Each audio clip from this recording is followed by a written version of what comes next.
Make tap water great again. I was burning money on huge water bottles every month.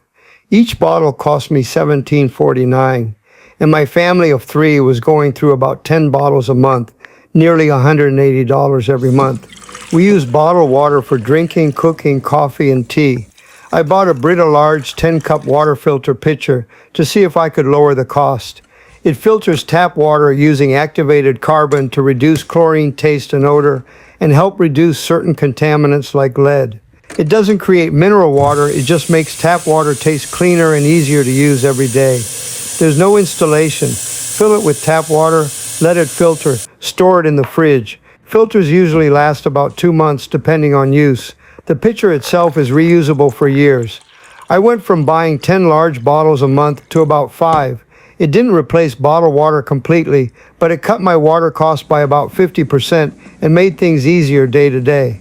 If you need to save some money on water, I will leave the link here. It starts with trust in what we already have.